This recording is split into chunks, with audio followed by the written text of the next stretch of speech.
Coach, talk a little bit about the accomplishments. You have a couple of more steps you're hoping to take, but what has it taken to get to this point and where this team is right now? Troy, we finished 12-2 in the regular season behind Newcastle, who's been undefeated last couple years.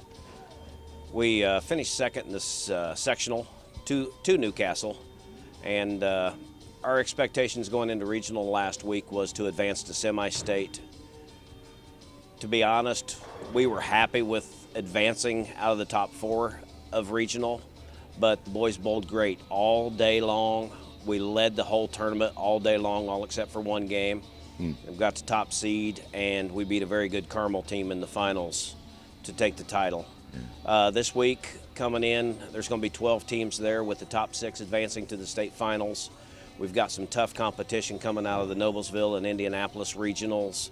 Franklin Central is always a powerhouse. Noblesville, Pendleton Heights, and Greenfield Central won that regional, so they're all strong teams. And of course, you've got Newcastle and Carmel and Warren Central coming out of our regional as well. Well, you mentioned maybe a little unexpected. What was it about that day? What do you believe? Why did they bowl so well that day? A lot of dedication at practice. We worked on spares all day long at practice last week.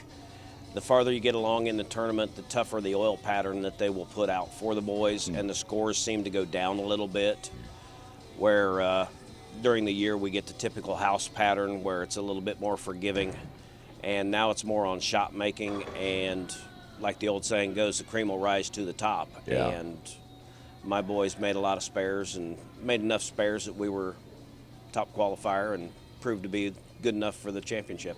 How do you prepare, how did you prepare this week for the semi-state, again with the conditions that you just talked about? Is there a way to prepare for that?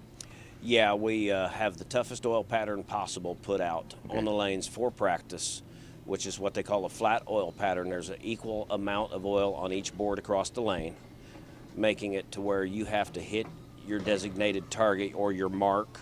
You have to hit that to get the ball to go where you want it to in the pocket to give you the optimum chance for a strike. Sure. And if you don't strike, spares are at a premium.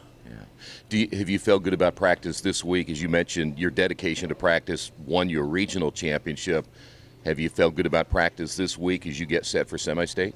Yeah, I really do. We had a pretty light practice actually this week and just had some fun, and they got serious also, and we're working on fundamentals right now just to keep us sharp for Saturday.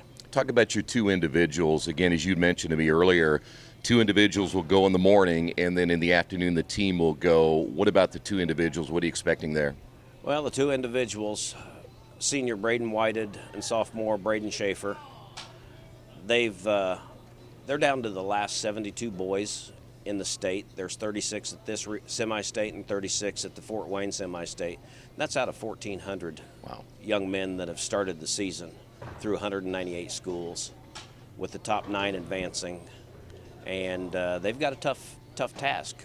But that's going to help us in the team because they will already get experience on the lane condition, and it'll give me a chance as a coach to help line them up as well as the other boys in the afternoon.